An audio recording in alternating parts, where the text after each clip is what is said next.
The American Film Theater came about essentially as a result of two experiences that Eli and I had had. One was a series called The Play of the Week, which we produced for a station which we owned at that time, Channel 13, before it became the public broadcasting company. We took a group of well-known, some not so well-known, plays of the International Theater and presented them on air in a series which we called The Play of the Week. We did Medea with Judith Anderson, Power and the Glory, The Iceman Cometh, and they ran just as long as the play required. In those days, broadcasting here in the States was very confined by the hourly breaks. They were a half-hour show or an hour show, and at the end of the hour, the show had to be over because the new show started at 9 o'clock or 10 o'clock. Well, with the Play of the Week, we just let them run. If they ran 2 hours, the Play of the Week ran 2 hours. If they were 2 hours and 45 minutes, they ran 2 hours and 45 minutes. And we had wonderful, wonderful stars, all who worked for a pittance of their normal salary because they wanted to do those shows. And we did 66 of those. Now, a few years later, Martin Luther King died. At that point, we decided that we were going to do a documentary on the life of Martin Luther King.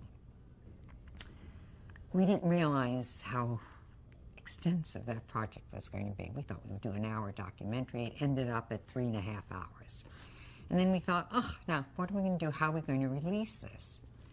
Came up with a plan whereby we cleared 550, I think, theaters throughout the United States to run King, a film record, Montgomery to Memphis, on a single night simultaneously throughout the country.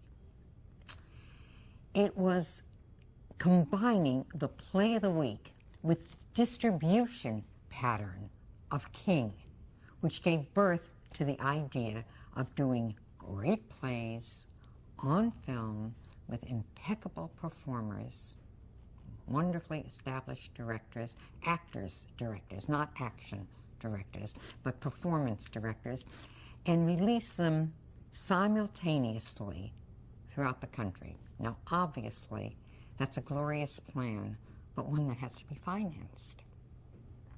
They were not commercial properties.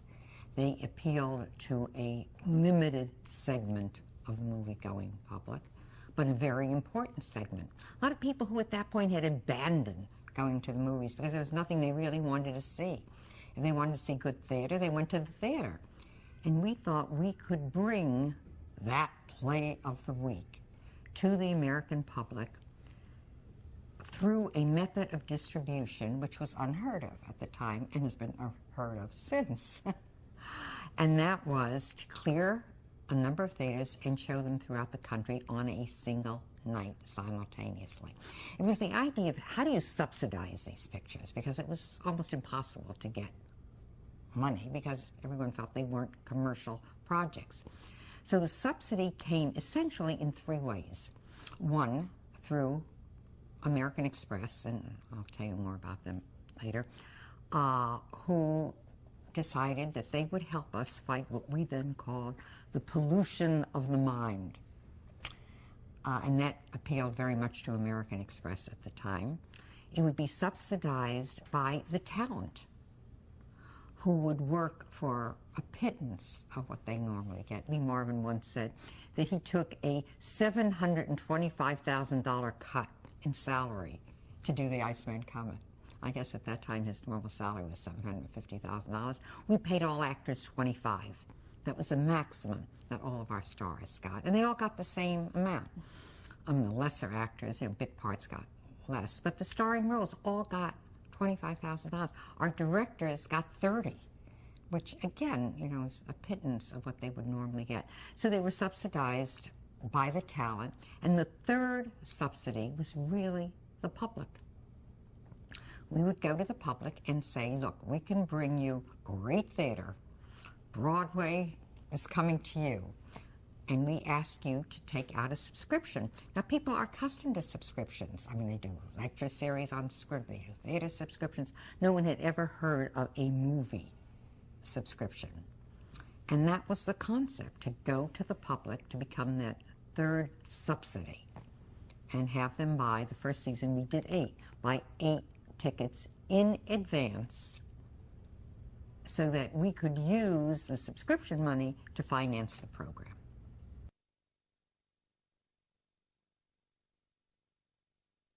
People think of us as theater producers. In fact, we never produced a theater piece. But a great deal of our movie and television background came out of the theater. The play of the week, obviously was. And we always loved the theater, but never as an investor or a producer. Never had money in a Broadway show, never produced a show. And then even afterward, we went on to do theater for HBO. We did Separate Tables with Julie Christie and Alan Bates. Alan Bates was kind of a member of our repertory company, right? We did The Deadly Game. We did Johnson Hopper. So we did a lot of theater even after the American Film Theater. But we're never Broadway producers or theater producers as such. We just love the medium. And the fact that Broadway is available to a very limited number of people. Now, there's summer stock, there are road companies, but theater is not easily accessible to the masses.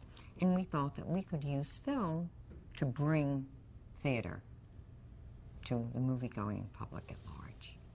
Movie producers tend to underrate the mentality and the acceptability of the American public. The people who aren't going to the movies aren't going because they don't want to see what's being shown. They don't want the big action or youth-oriented. They want something that's meaningful, something that a thinking person enjoys. And that's what we were trying to appeal to. Not so esoteric that the average theater goer couldn't relate to it, but enough so that someone felt enriched by the experience. And that's what we were aiming for. And I think we found our audience. I hate you for what you've done this time. But we remember the old times when you brought laughter and kindness here instead of death. We don't want to know things that'll make us help send you to the chair. Shut up! You yellow faker, can't you face anything? Wouldn't I deserve the chair too if I...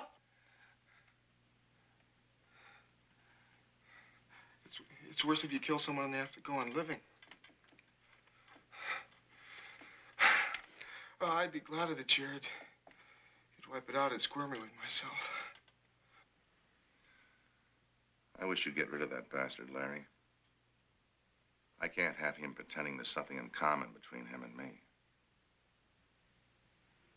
It's what's in your heart that counts. And there was love in my heart, not hate. We did The Iceman Cometh originally as a television program with Jason Robards and Robert Redford, the young Robert Redford, when he was called Robbie Redford, playing the role that Jeff Bridges played in the movie. So we owned that property. And, it's, one of the major works of the American theater, and we always felt if we ever got the opportunity to do it as a film, we would like to do it. But how does one do a 4-hour Eugene O'Neill for the American theater? For the American movie world.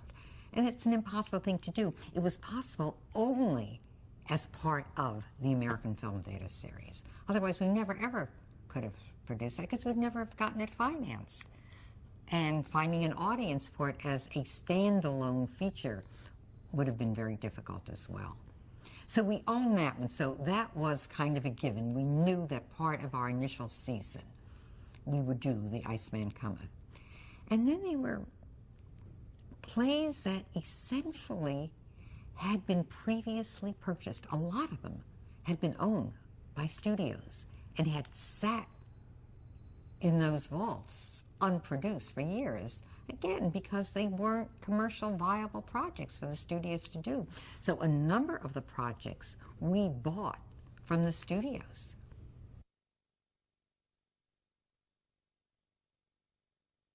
We started, with the property. Once we had the property, the director was our next acquisition. The director then was given total free rein to get his crew together. We never interfered with what he wanted because we had wonderful directors. We ended up with wonderful technical people. So the crews came from the directors. We did casting together, but their cinematographer, their makeup people came from the directors. And we were relatively hands-off. We had exceptionally talented people. We would generally go for the first 2 or 3 days of shooting, take a look at the rushes, make sure that our vision was captured. Never really had any difficulty with the directors. And then we'd say, God bless, you know, you're on your own. We would look at the dailies, and we're never really disappointed. I've been having a bit of a rough time with this clock. The tick's been keeping me up. The trouble is, I'm not all that convinced it was the clock. I mean, there are lots of things which tick in the night. Don't you find that? All sorts of objects which in the day you wouldn't call anything else but commonplace. They give you no trouble. But in the night, any given one of a number of them is liable to start letting out a bit of a tick. Whereas you look at these objects in the day and they're just commonplace. They're as quiet as mice during the daytime. So, all things being equal, this question of me saying it was the clock that woke me up, well, that could very easily prove something of a false hypothesis. We had an average of $850,000 per film, which, you know, is really low budget for the kind of talent that we had attached to these projects. So I think the most expensive one we did was Lost in the Stars, because we actually went down to Jamaica and shot that for South Africa. Thousands of miles, when he lay on your breast, he looked up and smiled. Across tens of thousands, thousands of miles, each lives alone in a world of dark, crossing the skies in a lonely ark, save when love leaps out like a leaping spark over thousands, thousands of miles. I can tell you we opened up vastly. We did subway scenes, we did street scenes. I mean, Homecoming, you know, we see them coming into the house, but they weren't vastly open. That was not our goal, to have them opened up so people would say, oh yeah, this is really a movie. This isn't a movie of a play. They're kind of in the middle road. They are open to a small degree, but they are essentially plays. Except I think maybe Lost in the Stars is the only one, you know, that really did heavy location shooting. Obviously, Iceman Cometh takes place in Harry Hope's saloon, so you know that is all internal. There was no opening up of that. But most of the other plays were opened up slightly. Don't you think it's a little frightening, all this rhinoceros business? Well, I'm sure once it's explained, Stan.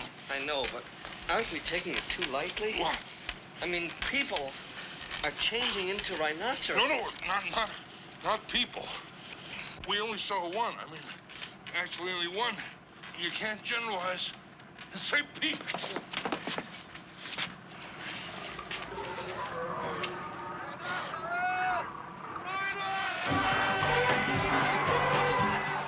When we planned the first season, we planned to do 8 films. Producing 8 films in 1 year is a major assignment. that even we didn't anticipate. You know, we had been doing, when we did the play of the week, we did one a week. We had 3 production teams rotating, so that one was in rehearsal, we were shooting the other, and they rotated. We optimistically thought we would be able to produce 8 of them with our own production team. It soon became evident to us that that was a horrendous assignment, and we weren't sure that we would make our opening dates and have 8 films in the can.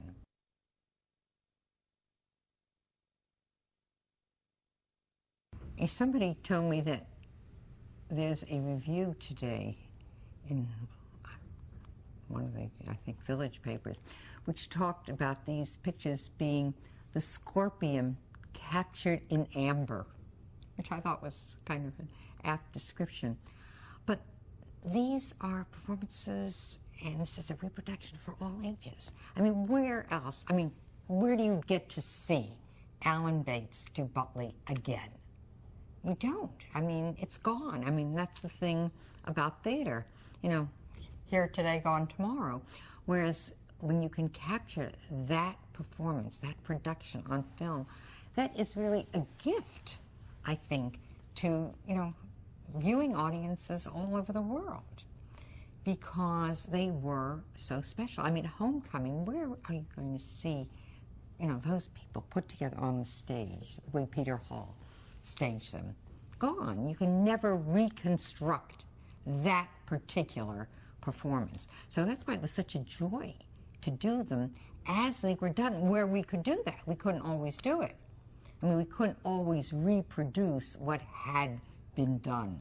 I mean, Charles Lawton did what Topol did. You know, I mean, Joe Losey had done Galileo on Broadway, I think, 27 years before we did it on film.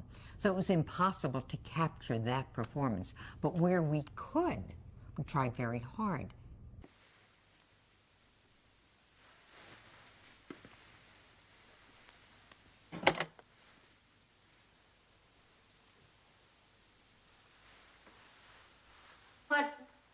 What I find most astonishing, aside from that belief of mine, which never ceases to surprise me by the very fact of its surprising lack of unpleasantness, the belief that I might very easily, as they say, lose my mind one day. Not that I suspect I'm about to, or am even nearby. There is no saner woman on earth, Agnes. For I'm not that sort. Merely that it is not beyond happening, some gentle loosening of the moorings. The least difficulties we had on that series was getting the talent. That was the easiest part. You know, people would say to us, how did you get Katharine Hepburn? How did you get Harold Pinter to do this? How did you get Peter Hall? Easy. I mean, that really was the easiest part. They were all very willing victims. They wanted to do these pieces. They understood that it was a chance of a lifetime to record for posterity something that they all felt very strongly about.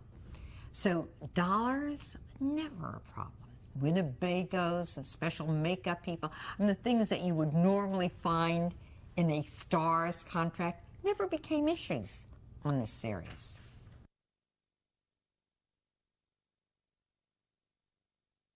Our big foul-up, unfortunately, was the servicing of the subscriptions.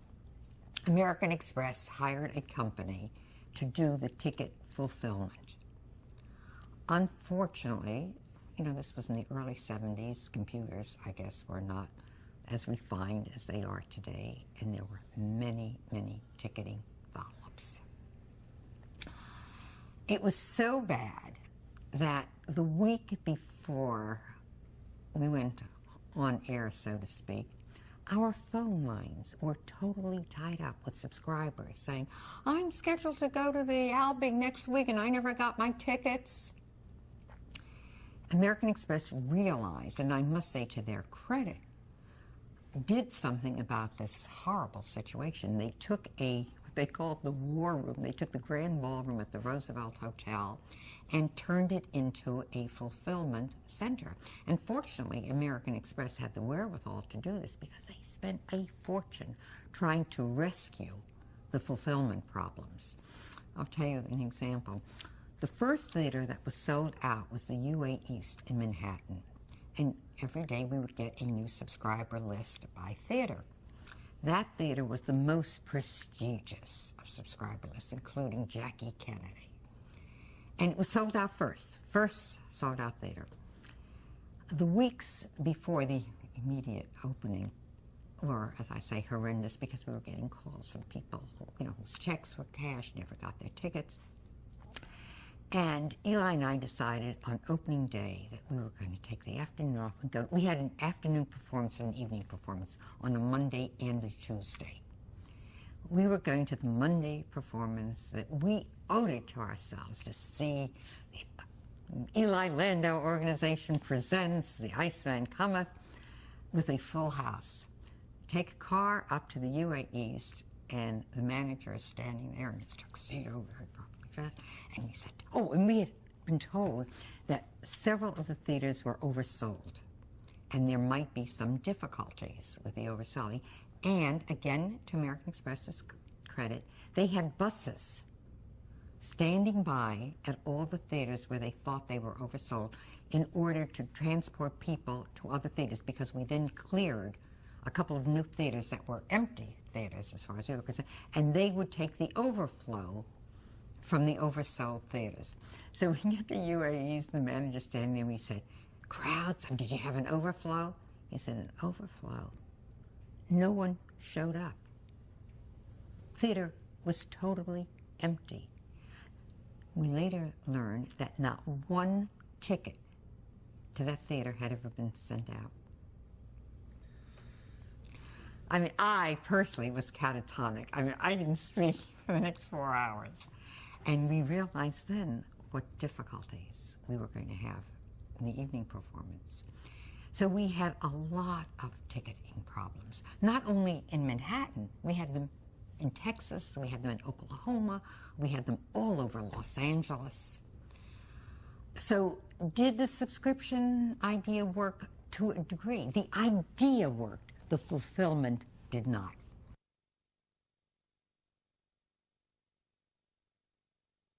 Some of the criticism was they are staged plays. Okay. They're staged plays. Is that bad? No, I mean, that's what we set out to do. We set out to record plays.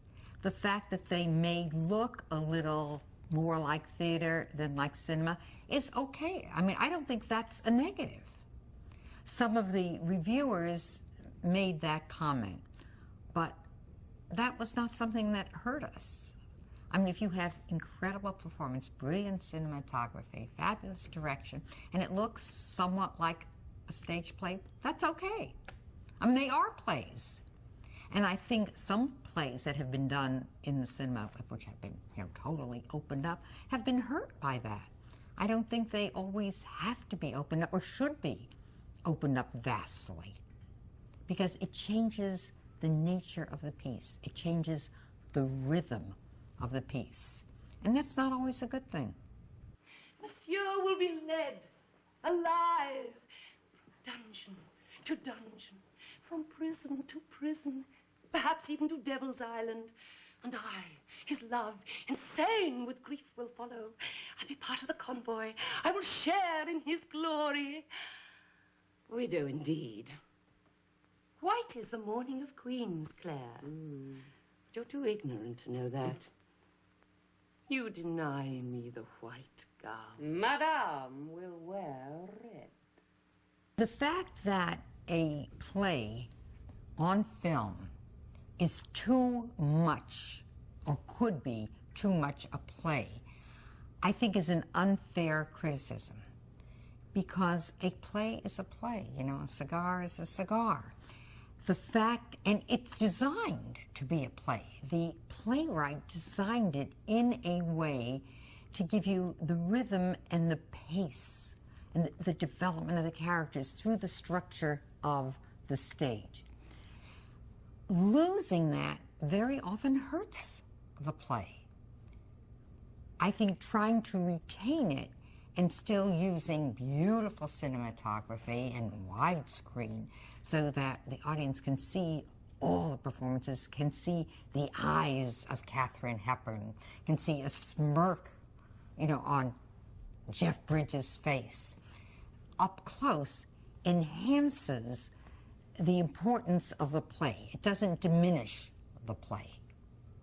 And sometimes when they are opened up so vastly, you lose the very nature of what the playwright intended. We tried not to do that. We tried to be true to the play and yet bring the technical aspects of movie making to the play, not lose the play in cinema, but enhance it.